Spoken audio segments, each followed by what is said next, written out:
So I think probably most of you are students in my classes, and if so, I've already talked a lot about the background about this, so I don't want to spend a lot of time with introductions again. I just get right to the good part, which is Odysseas. And so Odysseas today will be talking about entrepreneurship and engineering. And he has a lot of background in entrepreneurship and innovation. He has a background in engineering, and so he brings together a lot of different expertise in this area. He is a Greek, but he works for an Irish company, and he does a lot of work within Turkey. So he's able to bridge this Greek-Turkish bridge, which for us is really, really nice. And so also in about 1 hour, I need to log off because I have an EU meeting. And so we think it's going to be okay in terms of the webinar not closing, but there is a risk that the webinar closes because I have to be in Teams with the other meeting, but we'll figure that out. So anyway, I would like to turn the floor over to Odysseas and thank him in advance because I won't be there at the end. Thank you in advance for giving this lecture. Again, we've talked a lot about this in my classes. The students are excited, and this will be a really nice perspective. So thank you. Thank you, Derek. Thank you for giving me this opportunity. I know it's not the same to be there in person, and there's always a struggle to make things interesting through a webinar. We already had a wonderful session in Ankara back in February where we talked about similar things. Unfortunately, now we will have to deal with this webinar and hope that in the future we'll be able to have some kind of an in-person engagement. But anyway, here we are. So what I'm going to talk about today is how you come from an engineering background and you build an idea that may found a place in the market, and what are the steps that you need to follow for that. So let me share my screen.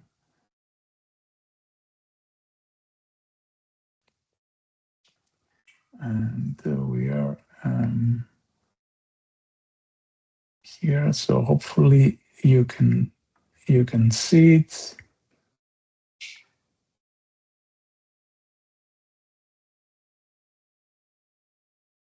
Okay, and can you see the screen in a normal, in a nice layout? Because it's currently fuzzy.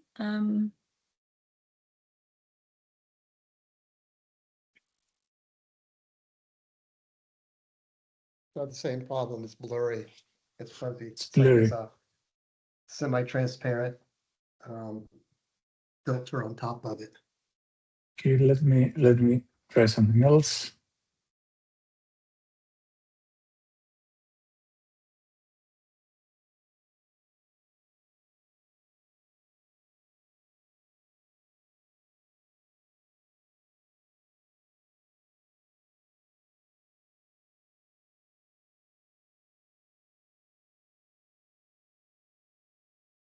What about now? It's in full screen. It's Yes. great. Thank you. Perfect. Thank you. Okay. So this is the title, From Engineer to Entrepreneur, and this is what we'll be talking about. And this is me. You have to believe me that I look better in person rather than the webinar. I do have an engineering background. I finished the engineering school as a civil engineer here in Thessaloniki. I did a master's in geographical information systems, and then over the years I built a financial background as well, and got a graduate diploma from LSE in UK. But I do have 25 plus years of working experience in research and innovation, in EU funds, in capacity buildings. I've lived for more than 6 years in Turkey, in Bahrain.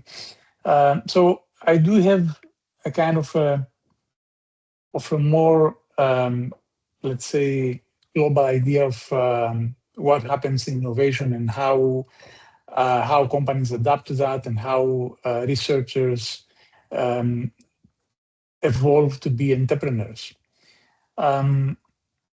So this session is about a gap that I have been seeing a lot over the last, basically from the beginning of my career, because I work a lot with academics and researchers, and Derek has also been noticing that since he comes from the academic background.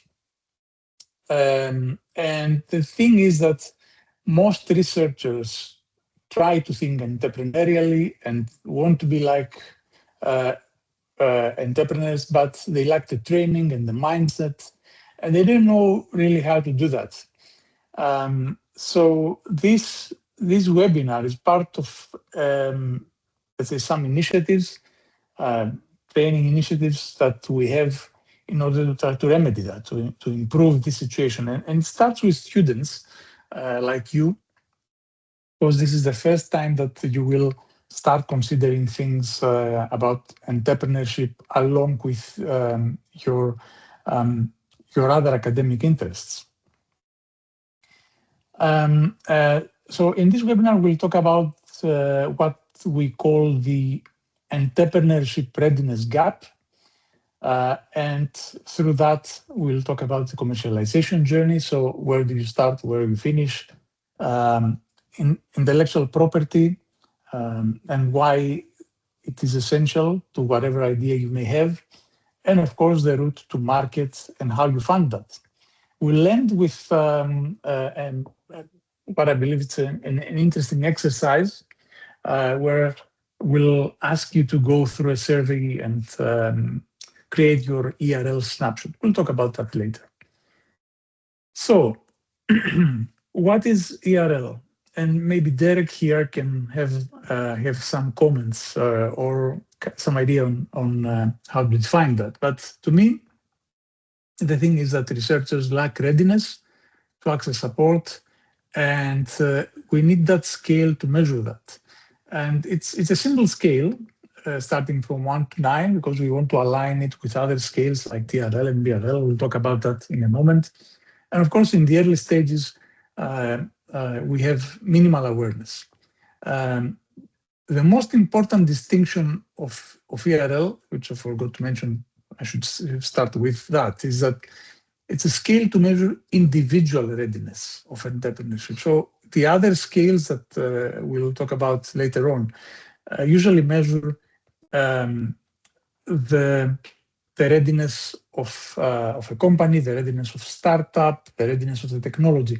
Here we measure the readiness of an individual. And we introduced it in HelioHelix as an extension of other readiness frameworks, and it focuses on the human element, so on the individual itself, the entrepreneur, not the technology, not the business model. And as I said, the researchers, we see that they operate at a very early stage. They work on the research. They have minimal awareness or preparation to take that to the next level, a more entrepreneurial level. While most of the programs, of the acceleration programs or the funding programs that you may benefit from require at least an ERL 3 to 4. So they require that you have some minimum understanding of what entrepreneurship is, of what IP is, of what commercialization is. So this is what we are trying to remedy here.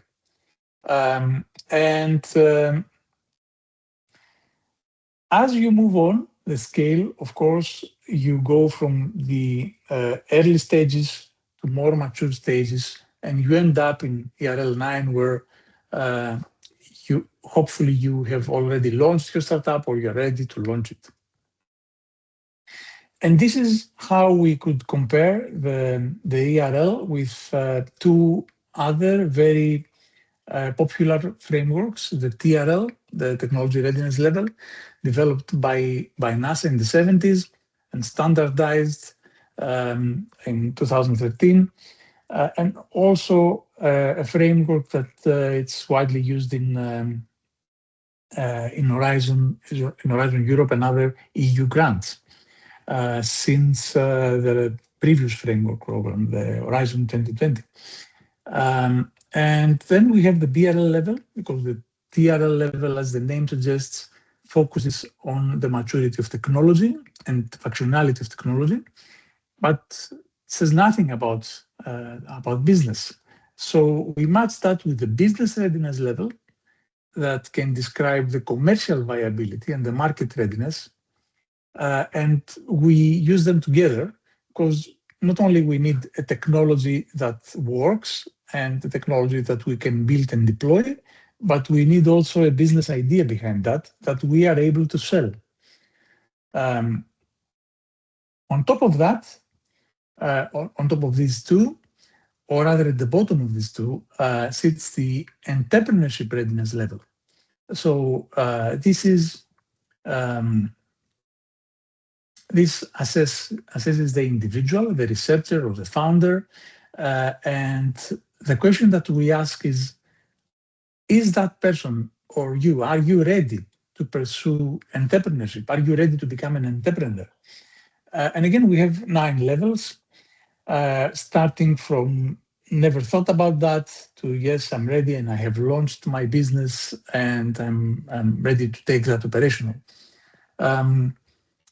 We have them here in the same level, although I'd say that if you want to start something and if you want to consider TRL and BRL, probably you will need to be at least in ERL 4. So you need to have a good understanding of these concepts before you start talking about the business of that.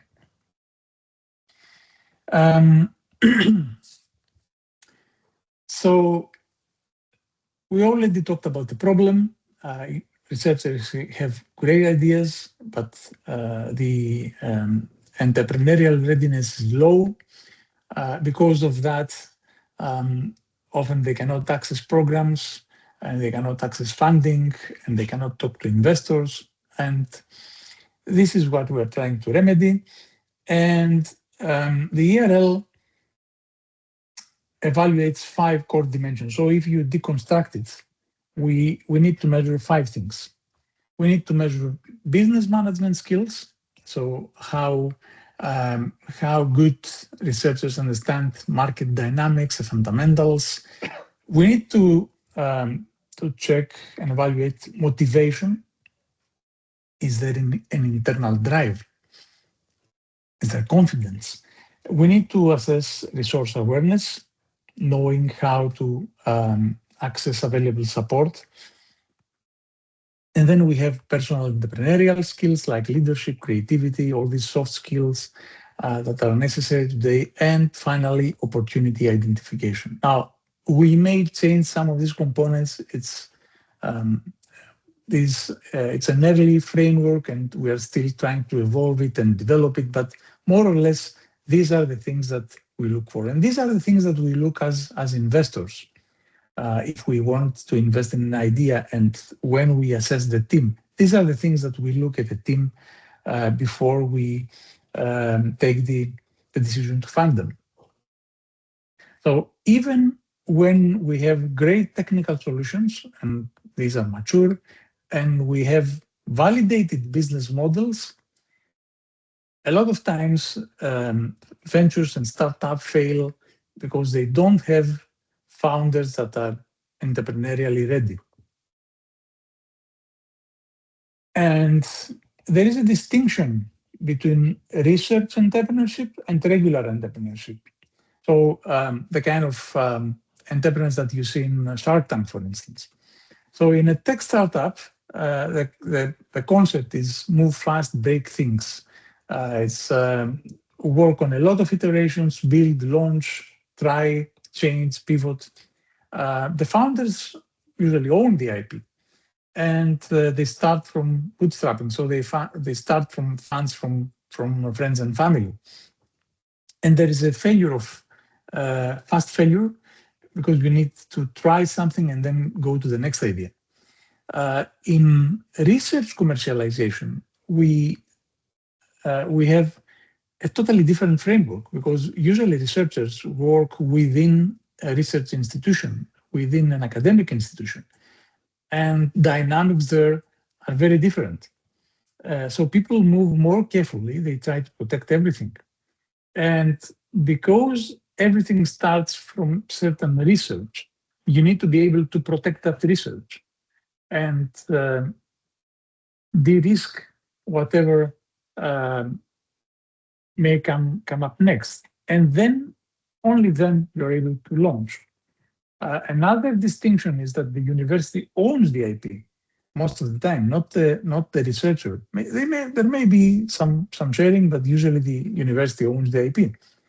And especially in sectors like energy and solar energy, we require a lot of funding. The costs are enormous. You can't just build an app and get on with it. You need funding, you need grants, and you need angels, and you need venture capitals if you want to success in that. And of course, there is always a culture that we have to fight with, this famous publish or perish culture of the academics. Sometimes they prefer to publish something rather than wait and mature that idea and move it in a more commercial way.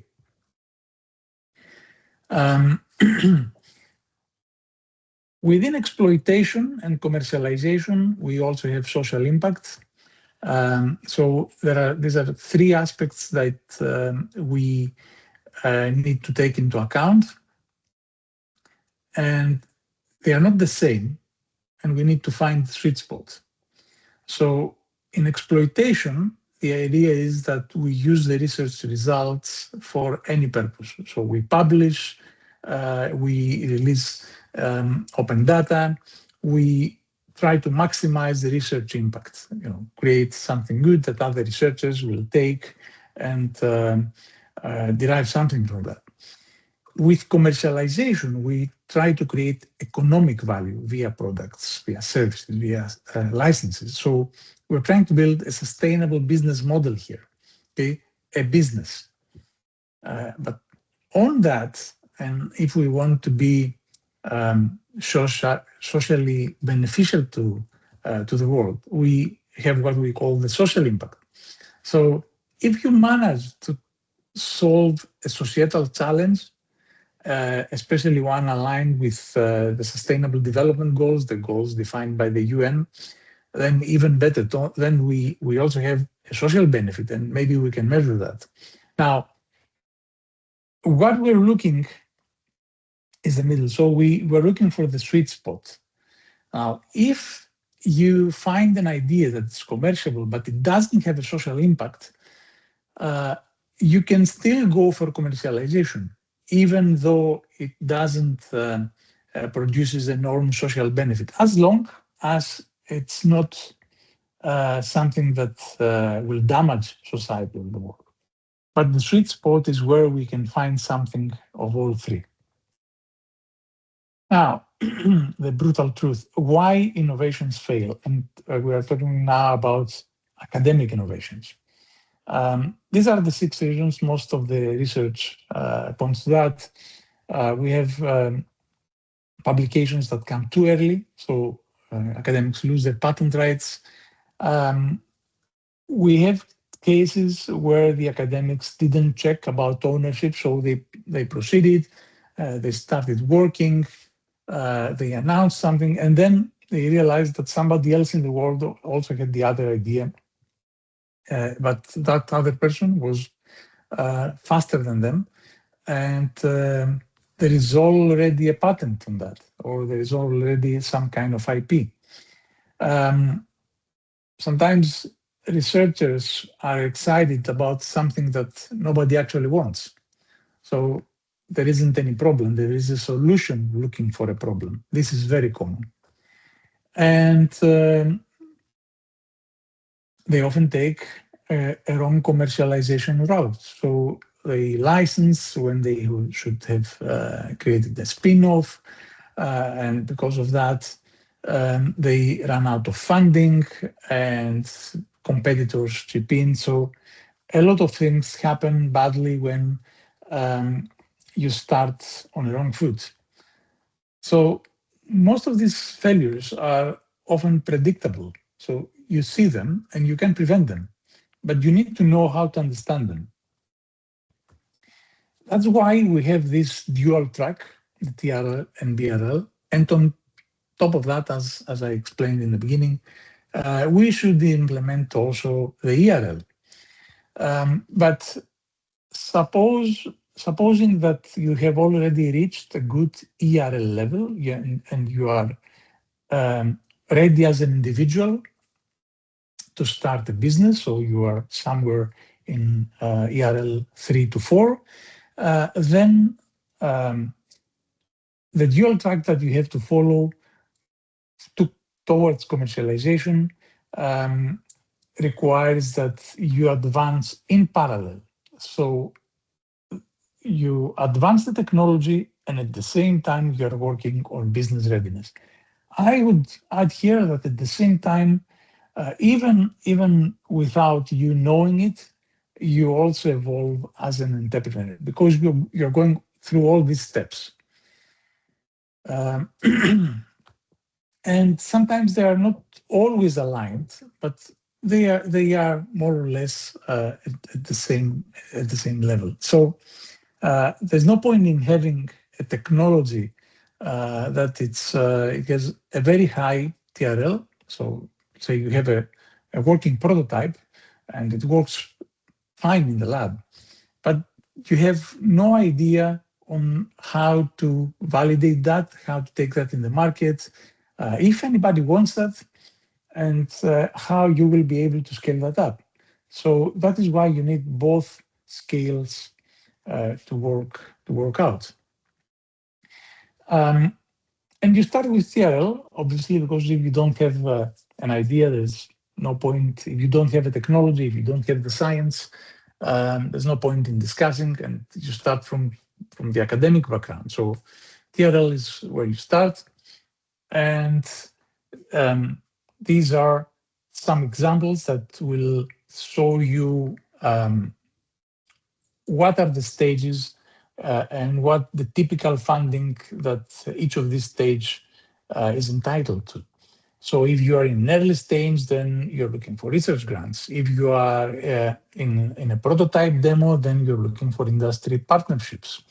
If you're a pilot scale, you're looking for private investments. Now, almost none of these stages precludes going for funding. So research or innovation grants will help you all the way up to the end. The thing is that the more you move towards higher TRLs, the more you will need private investments and private money and industrial partnerships with you. And this is a scale that you will need to assess your TRL level, the TRL level of your idea, the TRL level of your science. Now, once you have that, you go to the business dive, the business maturity. And this is harder to advance than technology because it requires customer contact. So it's easy in the lab and you feel pretty secure when you're talking about your science. You have been trained to do that. You are working a few years on that. Okay, you know your science. You know it works in the lab. But then when we are talking about business maturity, that means that you need to persuade somebody to buy that. And this is the moment where you will need to start talking to customers. And you will need to start asking questions. So is there a real problem? And who has this real problem? And will anybody pay for that? And how much? And can you deliver a solution in a profitable way? Can you scale it up? Can you scale up without you being the founder? Now, all these questions are at different stages, but these are all the stages that you need to consider when you start diving in the business maturity. So the principle is that you need to spend in the real world as much time as you spend in the lab. Not necessarily you, but somebody from the team. Otherwise, you are developing something that maybe nobody wants. And through this journey, we have some critical decision points. The first decision that you need to take at a very early TRL level is if the whole idea that you're working on is patentable. If yes, then you can file a provisional patent. You can start, of course, with the Turkish Patent Office. They are very knowledgeable. But we also have the European Patent Office, and we have plenty of organizations to give you a way on that. If it is not patentable, then you also have options. You can go for a trade secret, so keep the whole technology secret to you, or even release it as an open source and create something of a licensing scheme, or work with others or whatever. We'll go through your options later on. As you move to the later stage of your research and development, let's say TRL 4 to 6, two more decisions come up. Who should commercialize that? So you have an idea, you have managed to protect your IP, or you know how to protect the IP. And then you need to consider who will commercialize and how. Will it be a license? Will it be a spin-out? Will it be a partnership? Will it be something else? And once you decide on that, then you will need to consider who will fund that. I suppose that none of you is a millionaire or a billionaire, so you will probably need some grants. You will need business angels, so individuals that will help you at the first stage. You will need some venture capitals, VCs as we call them, and you will probably need some corporates, some industrial players that will not only bring money, but they will bring their network, and this is even more important than that. Now, we talked about IP. You need to remember that intellectual property is a business strategy. Too many times I see researchers ignoring it because they consider it more of a legal burden. It's a legal framework, paperwork. Somebody else will deal with that. Maybe our lawyers will deal with that. It doesn't happen, no. The lawyers and the legal department doesn't know what you want to do, doesn't know the technology, doesn't know the science. You need to build that protection at the bottom, at the base, and you need to make sure that it is built according to your principles. Everything else will depend on that business protection, on that IP protection. The business model that you will build, the partnership that you will build, the funding and the market success will depend on that IP protection. Now, your options. We already talked about that a little bit. It's a kind of square like the one you see in the SWOT analysis. So we have things that are easy to protect and easy to keep secret, and we have things that are hard to protect and very hard to keep secret. So you place yourself somewhere there. There are always additional options. Patent is not the only IP rights instrument. You have copyright that goes for software code and databases. Although now, with what is happening in AI, I don't think that copyright is something that will really protect you. But in any case, you have trademark if you want to build a brand, if you want to build a logo and go for establishing an identity that will be recognizable. You have the design rights, so you will define how the product will look, and you can protect towards any alterations of that. And in energy research, you can use basically almost everything. either a patent, a trade secret, a copyright, but don't make the mistake of patenting after publishing. Don't publish, don't advertise anything before you know that you are safe, if you want to go for a patent, that is. And this is the dilemma that we often get: publications versus patent. Academics and researchers are always eager to present something in the next conference, are always eager to publish something. This will push their career. This is understandable, that a premature publication can destroy a brilliant and much promising opportunity. So don't fall into this trap. Even if you want to submit a conference paper, be patient. File a patent with EPO if possible, and only then you will be able to publish. Now, even before that, before you start the process of patenting something, you need to make sure that nobody else had the same idea, or at least nobody else has evolved that to protection. So this is what we call freedom to operate.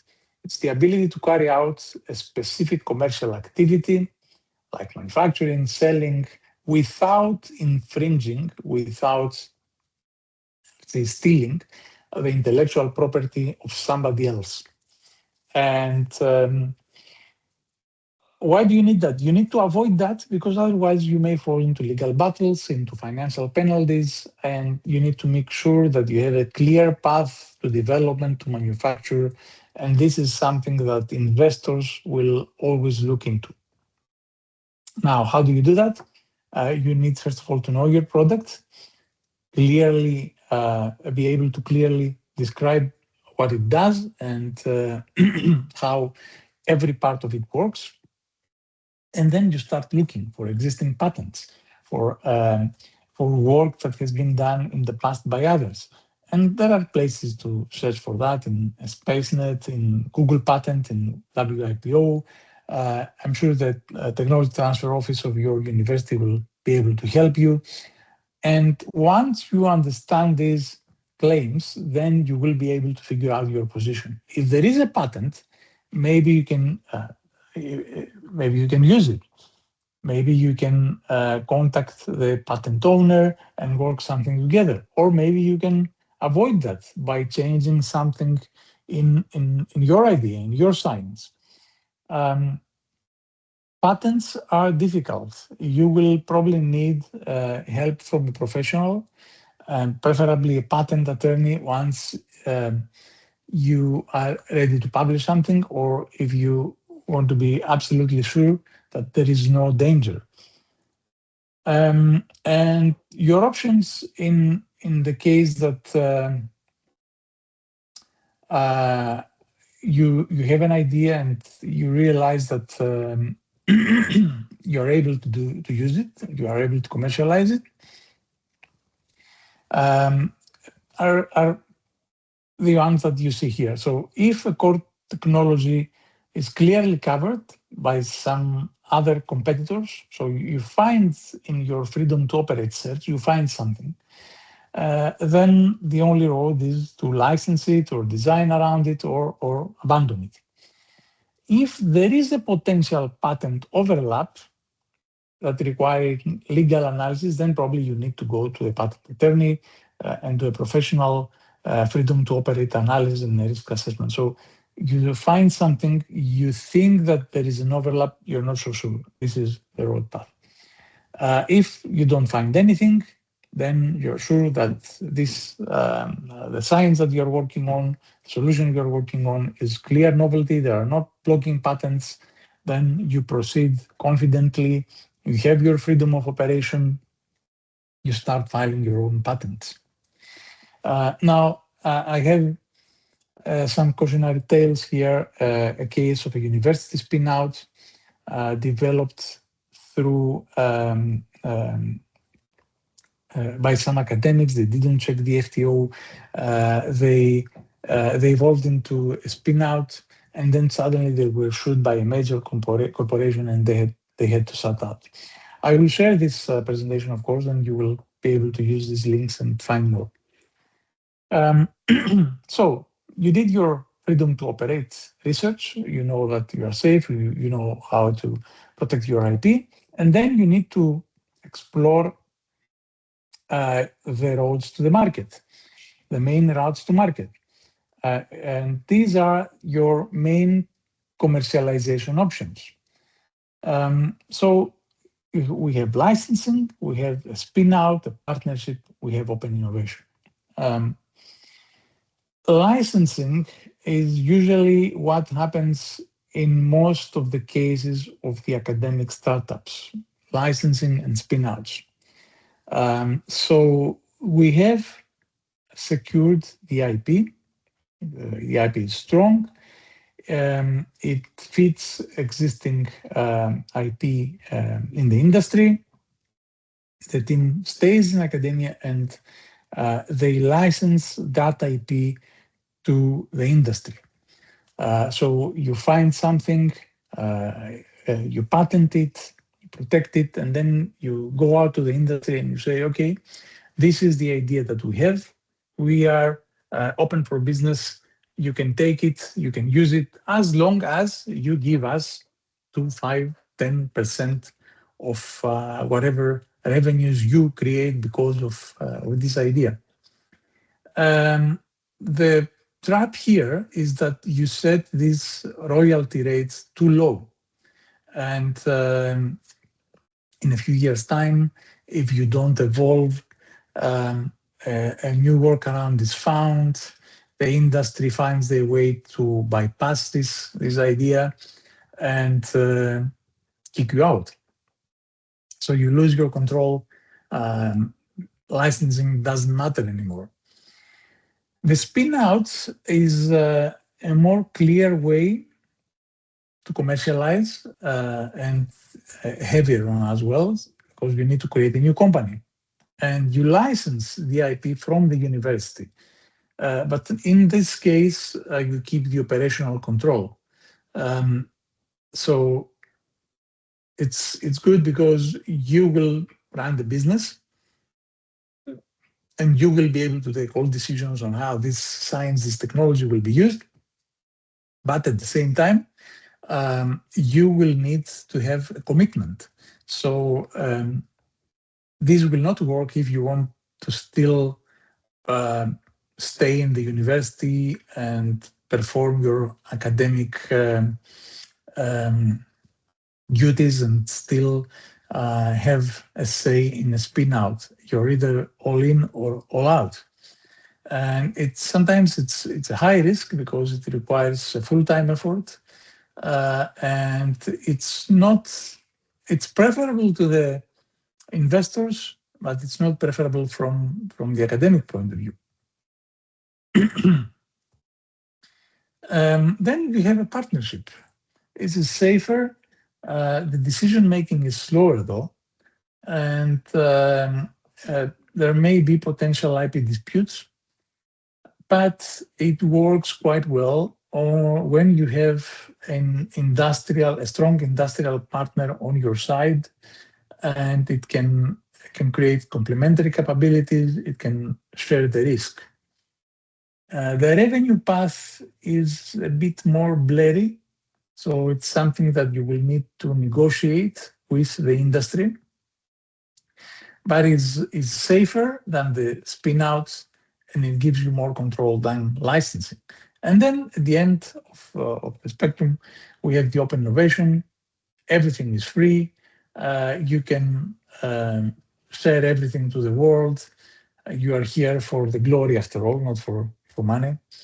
And it will create a network effect. It will justify the social mission. But it is very hard to capture value, and the competition will be harsh from everybody else, and probably you will not be able to monetize your idea. But especially if the idea that we have is something which at the moment is weak, It's not, let's say, strong enough for commercialization. Let's say it's still in earlier TRL stages. Maybe you decide to take it open and benefit from the development that others will do, and maybe build up a business where you provide services related to that science. So you have a decision framework. This is not, of course, the only decision framework, but it's safe enough. And what you need to keep from here is that you need a systematic approach for choosing your path. So you have a strong and defensible intellectual property. Yes, no, you know the market, you have an existing market, you can create a network effect. So depending on the answer to these questions, then you can decide on how close or how open the science that you are working on will be. And there are some examples at the bottom of the slide. You can see that Philips, for instance, evolved its lead from royalties and from university research. CRISPR, one of the great developments in molecular biology, evolved from as a spin-out. We have TensorFlow, which later on became Google's technology. And we have solar materials that sometimes a manufacturer develops them, but nobody knows what these materials are. So it's a trade secret, like Coca-Cola. The technology transfer office should be your first call. And every university has one. From what I've seen, they are pretty competent, and they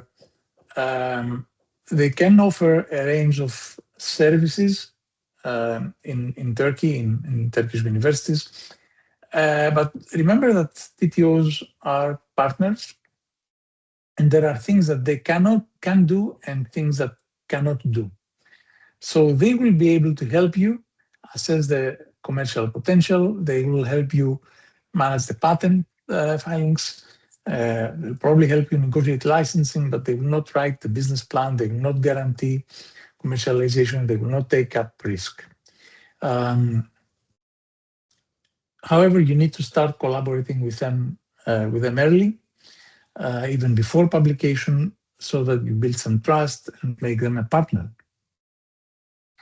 This is one of the success cases coming from Oxford PV, and it proves you how strategic IP protection and patience build the solar energy leader. This is a real example. I have a website, and you will see how they evolved from TRL2, from university research to a great commercial success. And here is a failure case from a battery technology. Again, this is real.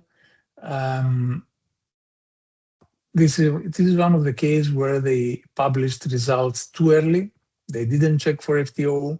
The route that they selected was weak. There was no investment, and finally they ran out of money. So they were able to attract some investors, and this is important. But they, even though they did, they failed because they didn't have a concrete plan. So once again, to sum it up, you have to go through a full cycle of entrepreneurial venture and from research to revenue. And these are the steps that we are talking about, from research to IP strategy to commercialization route, funding strategy and funding business model and market entry are the things that we'll talk from now on. And at this point, if we were working in person, I would split you in groups and you would do an exercise and you would use these templates, what we call the IP assessment canvas, and you would be asked to work on an idea, if you had any, or to a certain idea that a certain technology that we have. Now, both time and the fact that we are doing this online does not allow us to go through this exercise, but you can still access this template and apply it in whatever science you are working on, whatever solution you are working on. And it will give you an overview of where you stand with IP protection, with commercialization, with the risks that you may find in front of you, and with the ownership.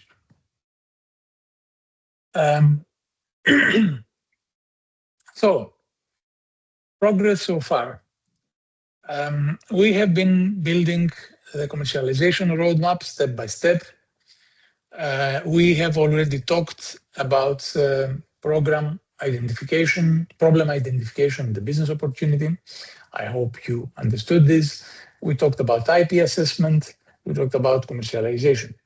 Now we'll be talking about funding strategy, and market entry.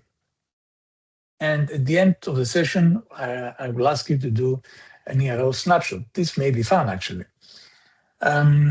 So, the funding challenge. You have your science, you did your homework, you run the freedom to operate, you have a business plan, more or less, a commercialization plan. Now you need to find out who is going to give you the money. And to do that, you need to consider the funding challenge. These are all questions that will have impact on funding. And these are very important challenges that you will face. So in a traditional IT tech startup, the time to market is usually 18 to 36 months. By the time that you have an idea and you're able to develop a prototype, till the time that you will launch it to the market. Now, I think that generative AI will push that to even less time.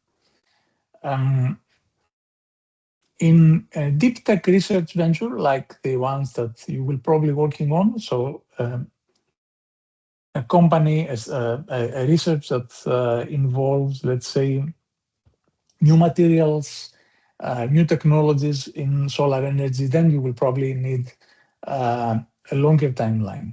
You need more years to evolve this idea and make sure that it's ready to market. So this is a bit arbitrary, but supported by a lot of literature. I'd say 5 to 10 years. So that means that you need longer capital requirements. It's different if you want to stay alive as a company for 3 years than if you want to stay alive for 5 years. And you need high capital intensity. You need more money versus a tech startup. And you need that because in labs, you need hardware, you need materials. In the case of a tech startup, you only need software, and software and compute power is relatively cheap today. I'm sure the technology can help in all that with digital twins, with new algorithms, with more simulations, but still, if you want to take it to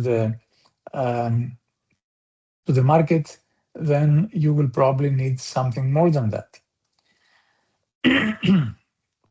Then you have to consider the technical risk. In the deep tech ventures, it's high. It is unproven at scale. Maybe you have some ideas that work nicely in the lab, but when you try to scale them up, they don't perform. In the technical risk in the tech startup is moderate. And then, of course, we have the team profile, how science versus how business focused it is, and the revenue timing. In the case of a venture startup, of a research venture startup, it's delayed. You need more cycles. So how do you cope with these challenges? We already talked about TRL and BRL, and now we need to introduce funding. So you need money to work on that. And we have two milestones in this process, two gates. The first milestone is the proof of concept. Supposing that you move more or less in alignment with these frameworks, so you have your lab research, you have your business hypothesis, then 50K up to 500K, so early stage capital would be enough for you to develop your proof of concept in the lab, make sure that it works, work on your IP strategy, work on your business plan, on your commercialization plan, secure your IP, and be able to start communicating that to investors, to the industry, so that you can build a network and start considering the next stages. Now, the next milestone, which is the validation first in the lab, then at that stage you will need more money. Probably grants will not be enough. You will need to have with you some business angels or some early stage VC funds that will be able to chip in and help you evolve that. Once you manage that, then you're almost market ready and you can go for growth and you can attract more serious investors. Now, no VC will fund you at TRL 3, no matter how brilliant science is. This is why you need the grants. So you need to know where you are so that you don't waste your time trying to convincing people to fund you that are not in the bracket of funding that you're interested in. So if you are in an early TRL level, you are looking for funds, we are looking for grants, we are looking for early stage venture capital funds. So kind of ventures that will give you the ticket that will need to take you to the next level. Only when things progress, you will need to go to stricter VCs and more corporate structures, only when you are able to validate that. So the early stage funding comes in, let's say, three variations. You have the research grants, we have TUBITAC, you have Horizon Europe, you have cascading funding, and these are best for TRL 1 to 4. So they don't require any equity. That's why we say non-dilutive. They build credibility. They give you academic freedom. Once you have the proof of concept or in the process to that, you need to be at TRL 3 to 4. So you need to have some commercial validation. And these are designed as a commercial bridge, so something early, but prove that there is a market for that. So the amount is higher, up to 2 million usually. You go to the EIC accelerator, extremely competitive, to Pathfinder maybe, if you come up from a research project or to a collaborative project. provided that it aligns with your strategy. And you are able to, by the end, to have your proof of concept, not only in technology, but also in market-wise. And then once you have your first client, that's what we call the first traction. You have a potential client, somebody who's willing to pay you for that. These can come from innovation procurement. So you have a big industry that cannot find a solution, that has a problem, has a challenge, cannot find the solution in the market, and invites innovators, invites researchers to develop a solution with them. The amount may be smaller than the proof of concept, but you are able to validate and you're able to interact with a potential client.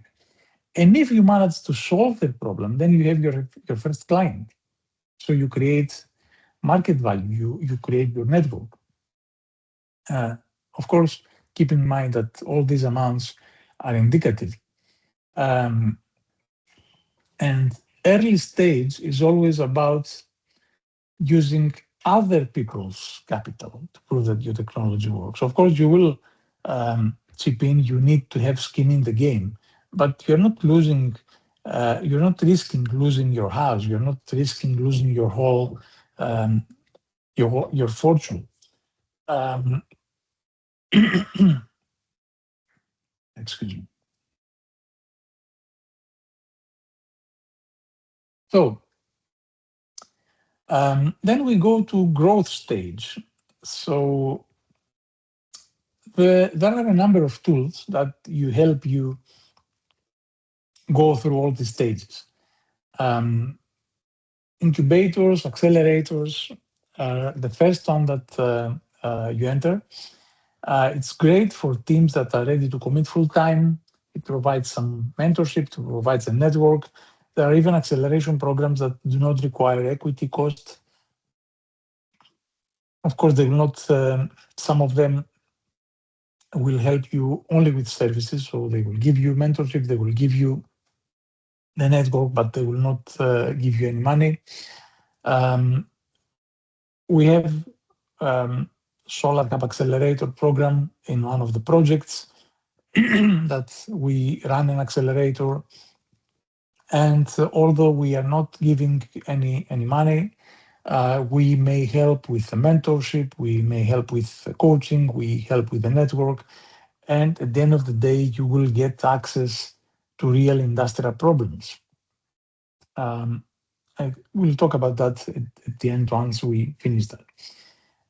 The second stage, we have angel investors. So you have a prototype, you have your first customer. You have proven that somebody is willing to buy whatever you have. And you need capital to scale. This is where the angel investors come. And once you have managed to go from 1 to 2 clients to a few more, and you can present that you have a viable business, even if it stays as it is, then you can go to a Series A, as we call it, venture capital. That means that you will give some percentage of the spin-off to the VC, and you will be able to scale up. Keep in mind that only 1 to 2% of pitching companies get funded. The percentage is quite low, but it is quite low also because most of the pitching companies are not yet mature, do not know how to structure the plan, do not know how to protect their IP. They are not ready enough to present all the things that we're discussing right now.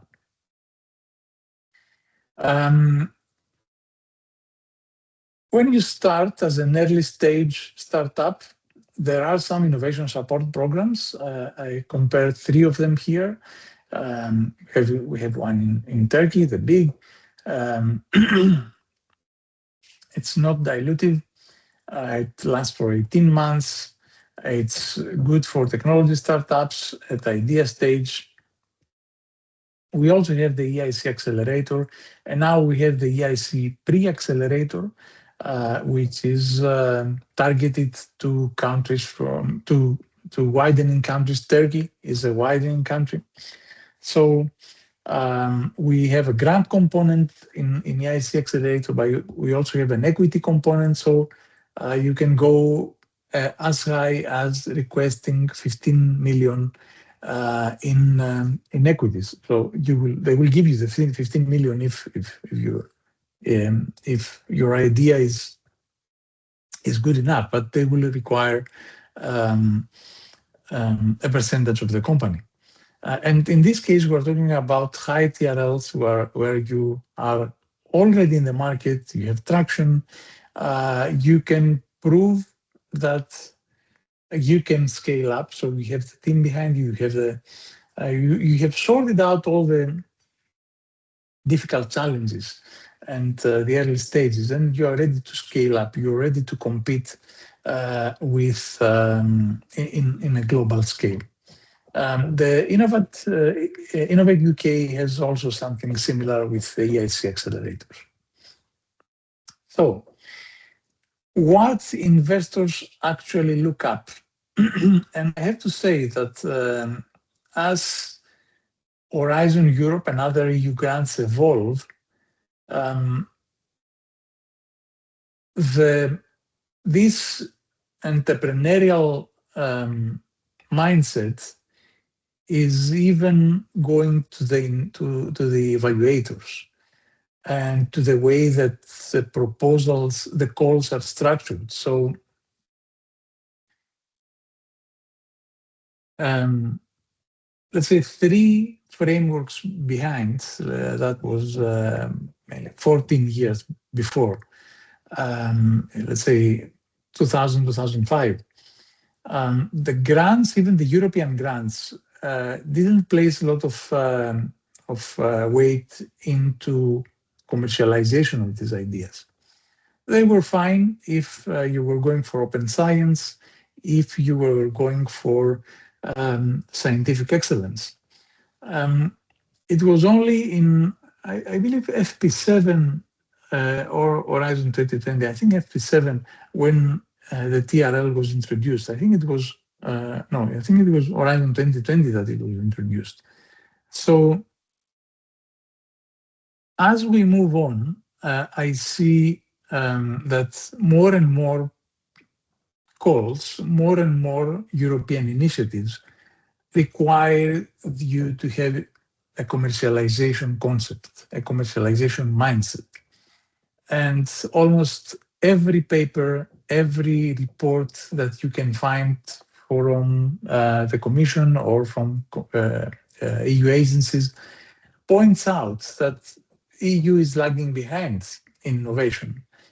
And when they say it's lagging behind in innovation, basically they mean they lag behind in commercialization, because we did have innovations here, but because of the cluttered legal framework within the 27 countries and the associate countries as Turkey, or the fact that we still do not have a banking union or a capital union, most of these companies fly to the States.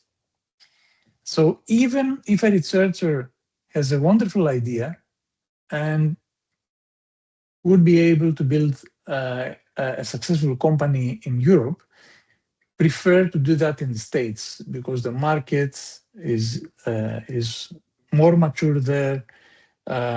The investors are more ready to fund. There are plenty of money available. Either way, the questions that every investor asks is the ones that you can see here. Researchers tend to emphasize the technology. Investors evaluate the willingness to pay. Researchers emphasize in publications. What investors need to evaluate is the freedom to operate. researchers overemphasize the size of the market. So they usually make the mistake of believing that the market is endless. But this is not realistic. And they also have a vision that their science could change the world. Yes, but is there a credible path to revenue? So the real evaluation criteria that every investor is looking for, and increasingly, this is something that even evaluators in EU grants are looking for, although they may not admit that.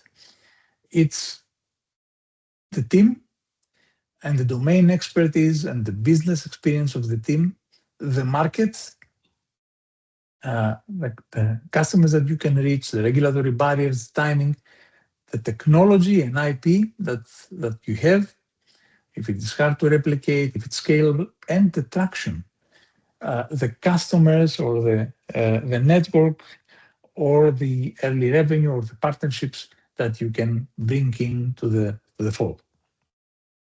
And remember that investors do not fund science projects, they fund businesses. I will not go into detail on this equity funding.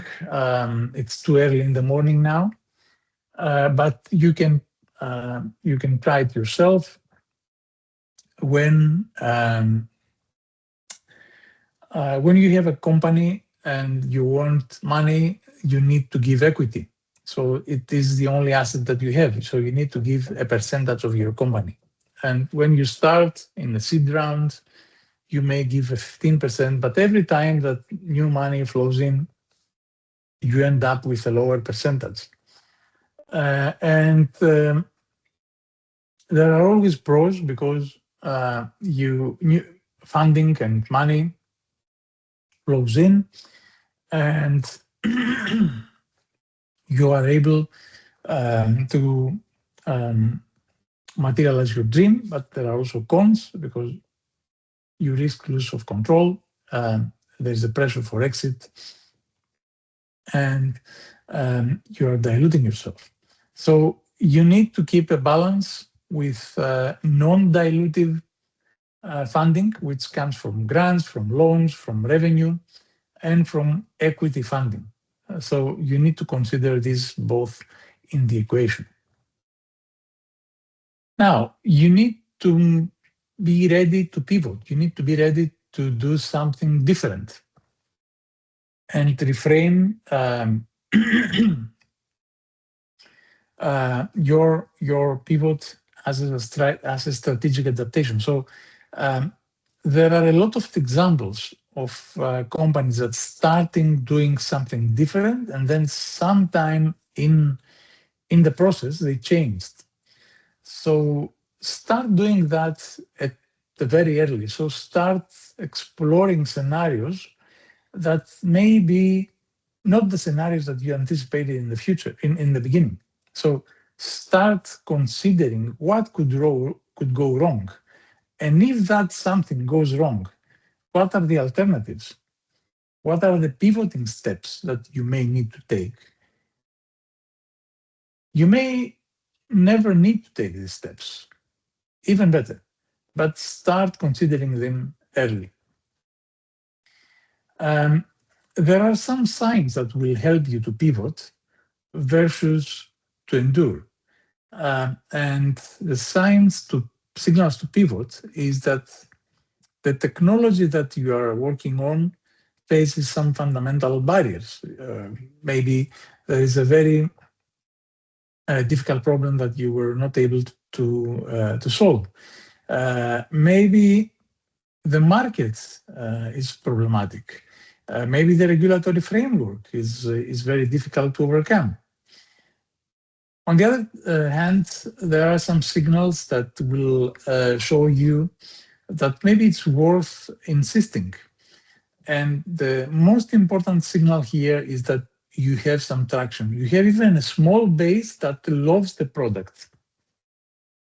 And maybe what you need to do is improve the unit economics to make it more affordable, to make it more desirable, to make it to add more features to that.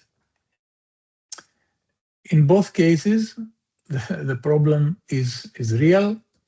You need to take the right decision, and you need to answer 4 questions when you do the pivot task. If you can solve the core problem with a smaller change, so maybe your original plan was too ambitious. If you have the resources to do that, did you start as a startup of 5 people and now you're just you and your friend? Will the pivot, if you decide to pivot, will the pivot use your unique strengths, or you are going to uncharted waters? And is there evidence that the new direction is better than the old one? As a final note, the hardest part is not deciding to pivot, is knowing when to pivot, because throughout the life of a startup, there's always a need for a pivot. These are some time of pivots from a, let's say, tactical playbook, some pivot strategies. So you may change your customer segment. You are selling something, but you realize that you need to sell it to somebody else, to a different kind of customer. Let's say from B2C, you go to B2B. You change the problem. So you keep the customers, but you realize that the problem that you have identified in the beginning was slightly different than the one that you realize now. So you change, you shift a little bit. You shift the technology. You've tried with one technology, it didn't work, you try with the next one. You shift the business model. You pivot as something else. You were in the beginning, you thought that maybe you could sell, let's say, solar panels, but you pivot into a service. You solar as a service, let's say a leasing model. You change your channel. So instead of going direct to customers, you pivot to partnerships. You focus in one feature. Maybe you were promising too many features, and in reality, there are only just a few that are needed. Or finally, you pivot to something bigger, and maybe less, let's say, with less features, but with an overview. So most successful companies pivot 2 or 3 times before finding a product market fit. So you need to plan for that. It will come at some point in the life of a business. The pivot process is quite straightforward. It's not easy, but it's a map. You need at least 5-6 weeks. You need to acknowledge reality from the moment that you decide to pivot till the moment that you will have actually changed the way you work. You need to find the options, test the assumptions, take the call, and then execute.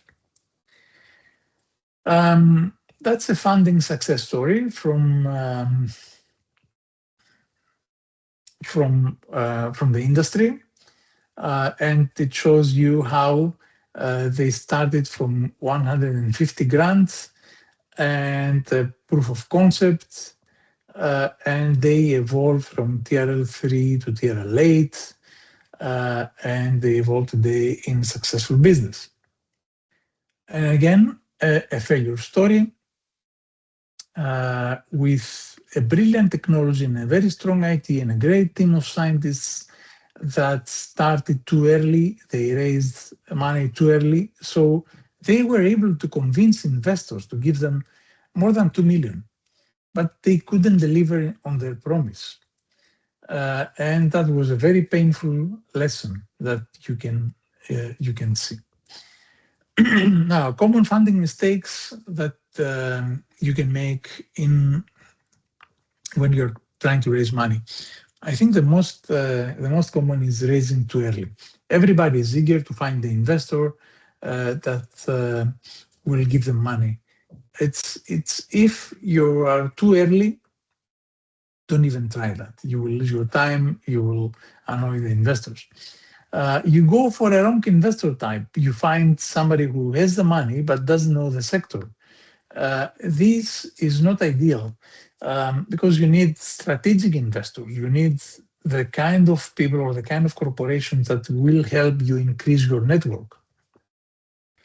You ignore the runway. The runway is the time that you have to burn the money that you have managed to raise. So if you go too fast, then you will lose all the money very quickly if you try to scale up too fast, for instance.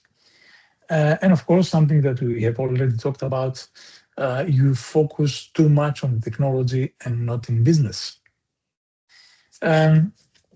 This is the fundraising timeline.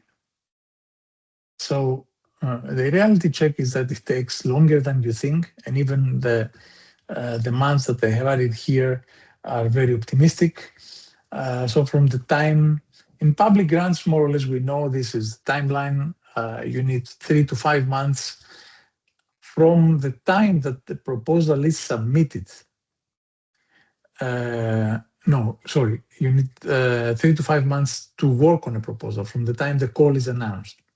Then you need to wait 5 to 8 months for the evaluation, if you are lucky, for the negotiation, and then you need to go to a grant agreement. And that is up to the time that you have won the grant. The real project hasn't started yet. Similar with angel investors, provided, of course, that you are at that stage. So you have all the requirements that are needed to go and talk to an angel investor. You have a proof of concept, you have solid research, explodable assets, so forth. So you start networking. Don't make the mistake of pitching to an investor that you just met. Start networking, build your network. Only when you have your network and you're ready to pitch, go for pitching. And only when you have something to show and something to pitch. And then go for the, hopefully, you will go for the due diligence. So the process where one or more investors have an interest in your idea and they are ready to evaluate that.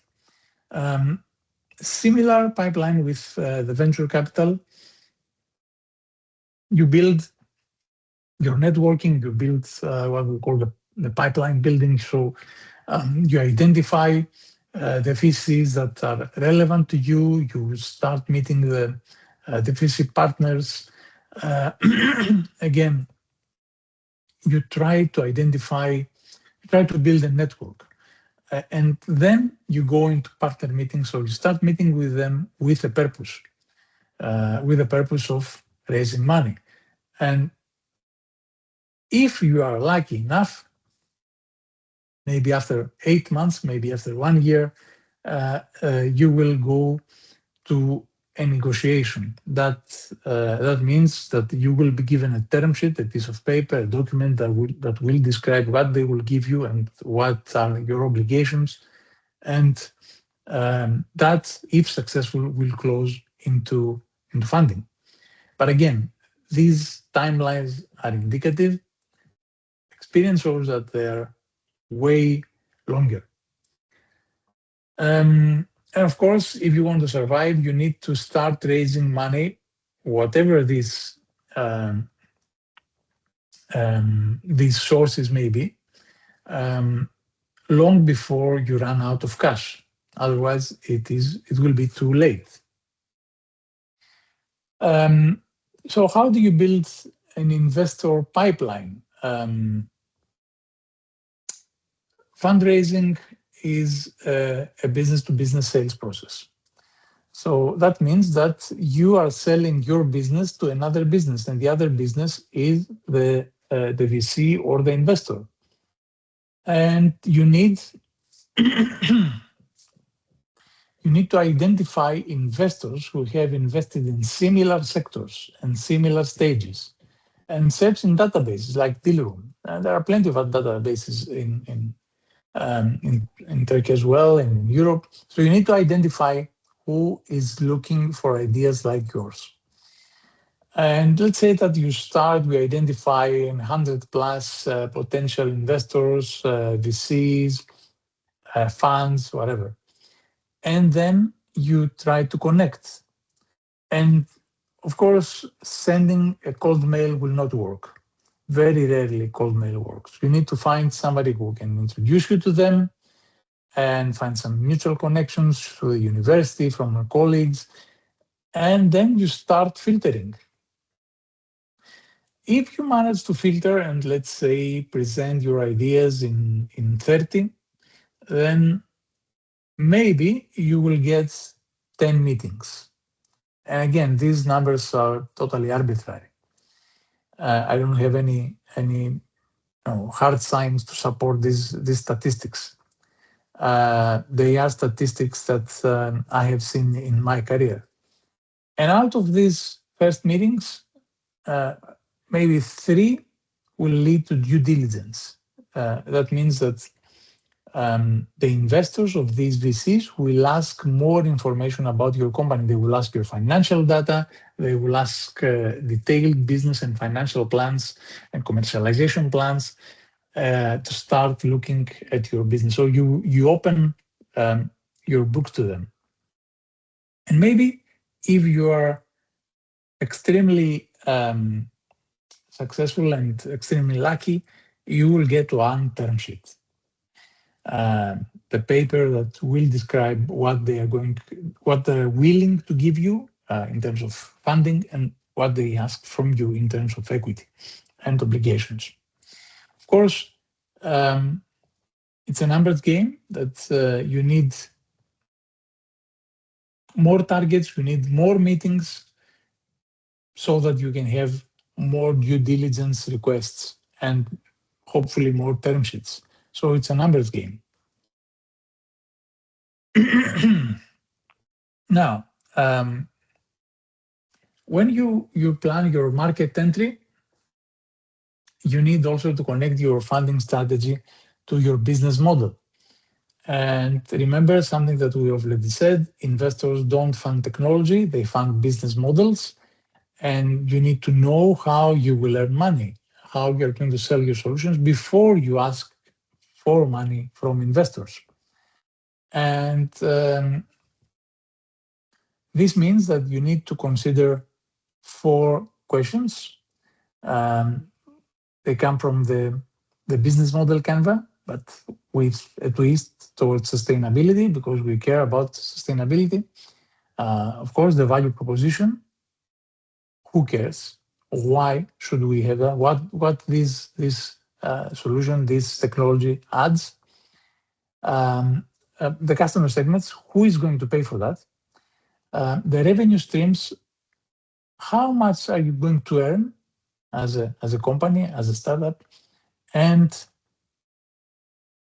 is it going to have any environmental impact? And if it will, how can we measure that, and how can we make sure that this will be minimized or this will be beneficial? And this is the complete picture of integrating research, strategy, and capital. You start with your foundation. You have your proof of concept. You go to validation, so your customer discovery. Then you go to funding strategy with grants, angels, and VCs, and capital to scale. And then you are able to go to impact and discuss about a real scale and a real impact in the market. So again, if we were all together in the same room, that would be the second exercise that I would be asking for you to make. And in that exercise, you need to explain how you will go from phase 1 to phase 3, so from the lab to the market, and where you are now and what you need to do to go to the next level. Feel free to apply these templates to whatever you have in mind and see if they work and how. However, something that we are going to do today is evaluate your own ERL readiness. And for that, I have prepared a survey. These are the questions that you will be asked. And it's private. I have created a simple app to do that. I have to admit that I vibe coded it. I developed it with a generative AI app, but it looks quite good. And I will share the link to the chat later on. So you will be asked 10 questions, and each question has 5 answers. Answer honestly. Nobody will know what you have answered. Nobody will know your name. You will not be asked any names. You will not be asked to give any personal data.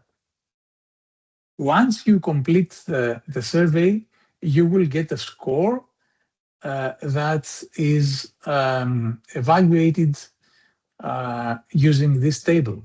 So we will evaluate, and rather you will evaluate, what is your ERL level is based on your responses to 10 questions.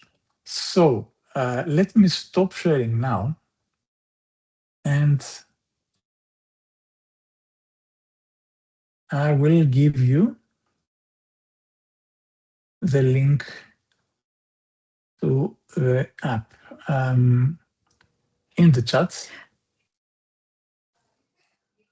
Okay, it's a fun app, and I'm looking to your feedback. So you can click in the link that I have posted in the chat and start doing that, and then we can have a discussion and see if we have any.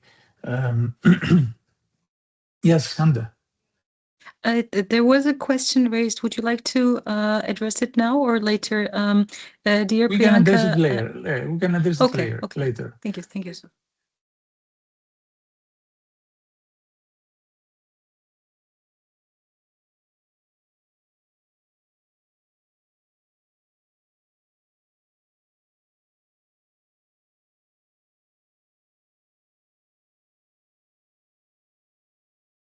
I will give you 5-10 minutes to do that. When you do that, when you complete that, you may send a sign. You may send a reaction like the hand, for instance. Of course, if you have any questions, you can post them in the meeting chat, or you can ask them later on. Or if something is not working, let me know.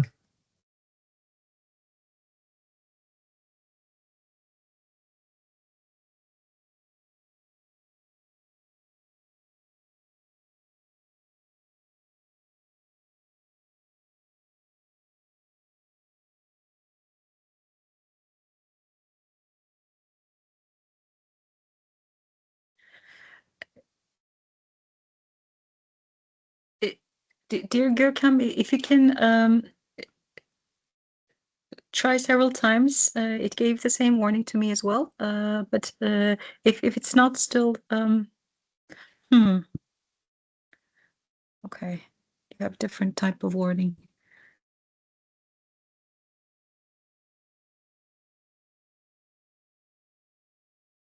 We have a cyber warning for the entry at the moment, so we have restriction currently.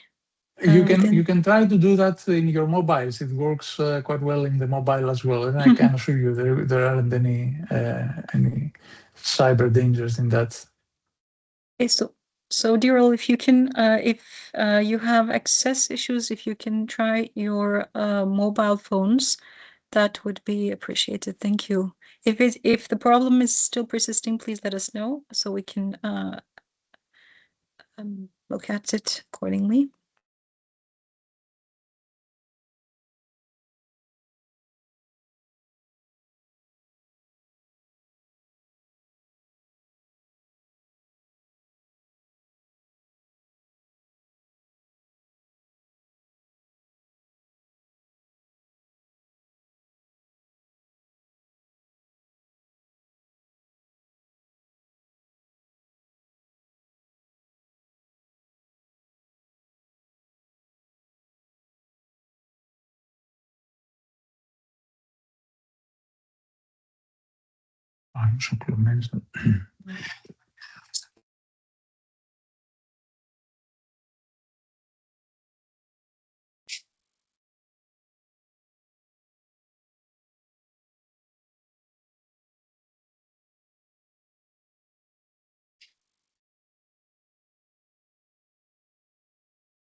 Okay.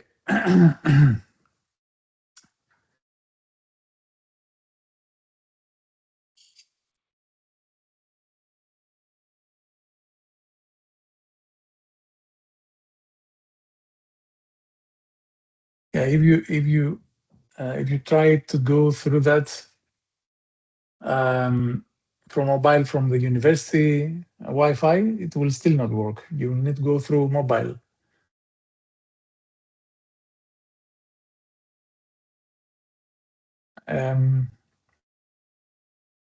I can see that at least 14 responses. I can only see the responses. I cannot see who has done that, but I can see that at least 14 responses are there. So that means that at least 14 people managed to do that.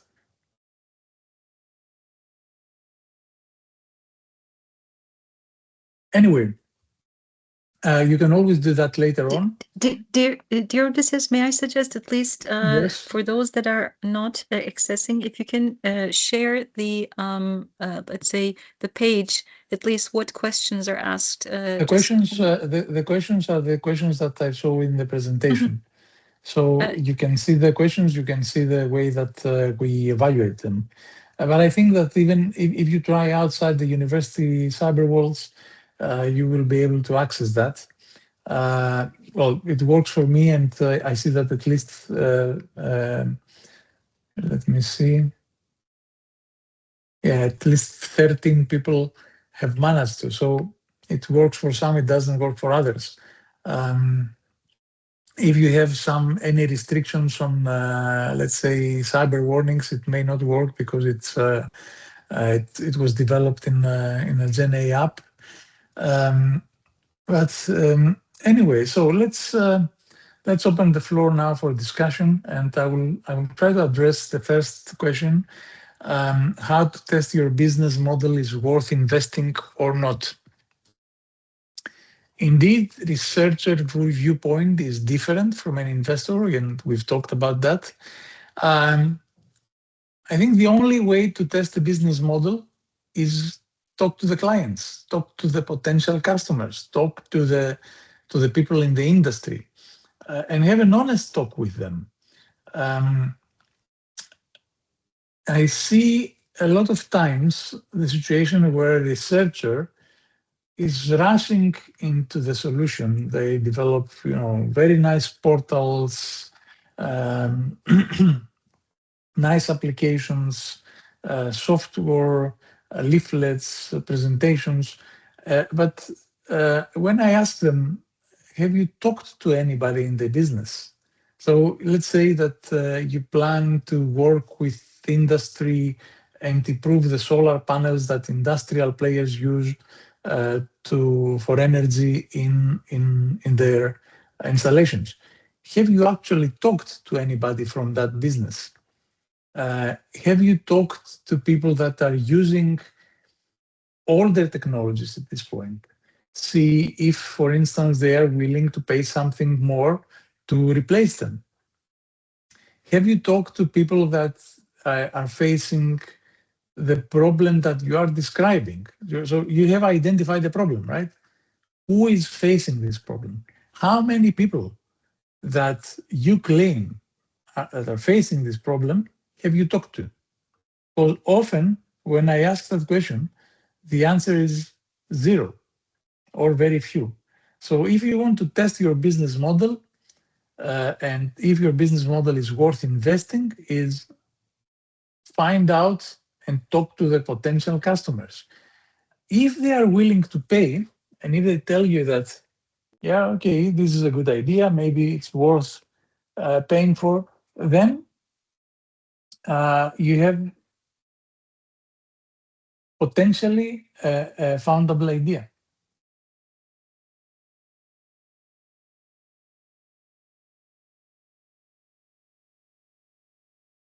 Any other question? You can either raise your hand and talk, or you can post it here in the chat.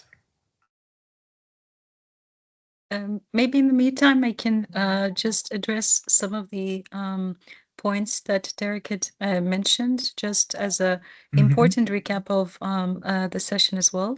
First and foremost, he sends his sincere thank yous and gratitude to you, dear Odysseas. Secondly, especially an important implication is how we place entrepreneurship in research, in the research arena. And an important point raised by Derek Hocam is especially 15 years ago, this was not in the periphery, but now it has become an important, let's say, requirement to build your skills and also build, let's say, the network or the opportunities that come about. Because now there are a lot of competitive issues with AI and other aspects as well, and especially why entrepreneurship is important in the research field, and how the research outputs can best be commercialized or put to societal value is an important let's say, implication brought on by different funders as well. The funders are also proliferating what they want and how they want it from the entrepreneurs themselves. And again, he has mentioned that this IP instance is very synergetic to the IP management capacities of his ME 474 class.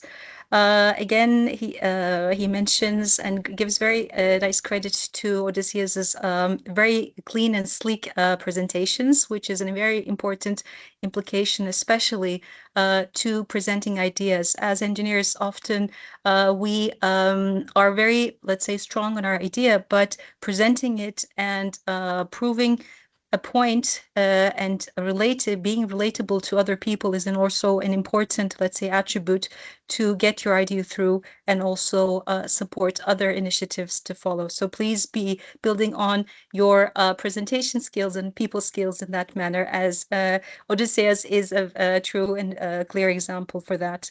And again, in regard to the instances, the ERL concept is being developed as part of the Solera project, and it is an important implication and an important, at least, gap that was addressed. So we hope that this becomes an important, let's say, field work to others to follow. I think I've summarized the main comments raised by Derek Hocam. Dirol, do you have any questions, comments, or like any question, small, big? Where should I start? Before we close, Hande, I also want to share about a note about the acceleration program. I will share the screen again because it's easier. So as Hande said, that all these initiatives sparked from Solarhead. This is a European project that we've been running for the last 3+ years. We're in the final year. We have developed some pre-designs in that relevant to research, sparking from the research partners that we have. But we also have a research support program, acceleration program, as we call it. At the moment, we have 2 routes open. Early stage researchers, as you are eligible for the Solar Hub Ignition. And this program has 2 tracks, as you can see. We have an open innovation track, so you bring your own solar energy idea. It can be a software, it can be a digitization, it can be an application.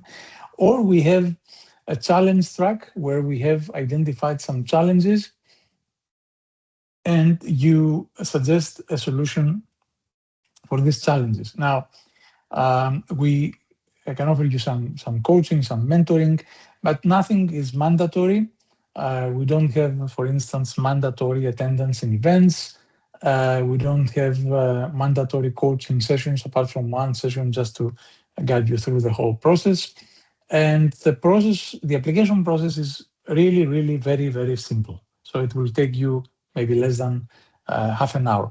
And the only thing that you need to develop by the end of that is a 10-page pitch, a presentation of your idea. You can work in groups, you can work alone, and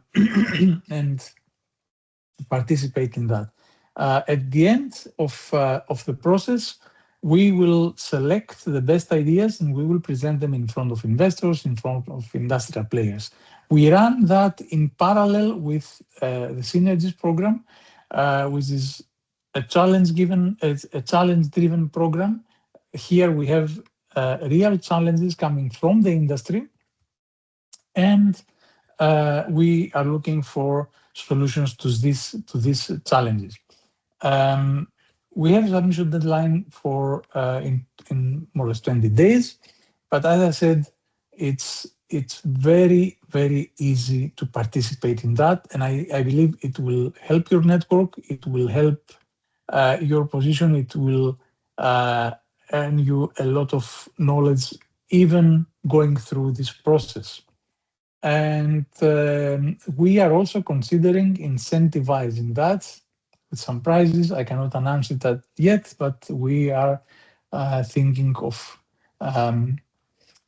giving some prizes to this to the winners of these acceleration programs. So I will stop sharing.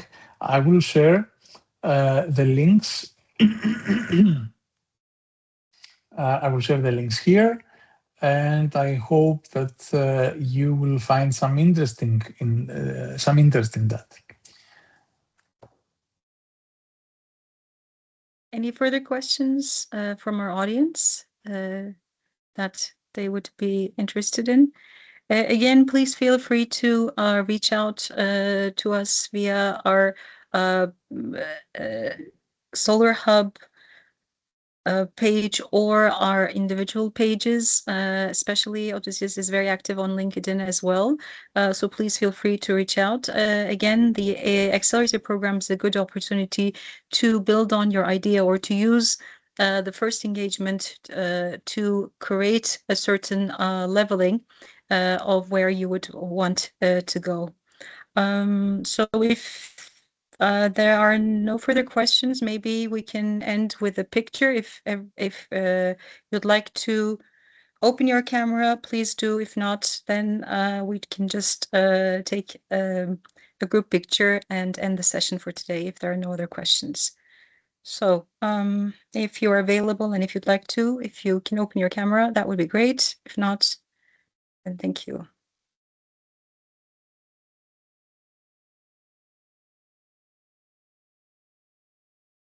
Okay, okay, that's That's fine. Okay, that's great then.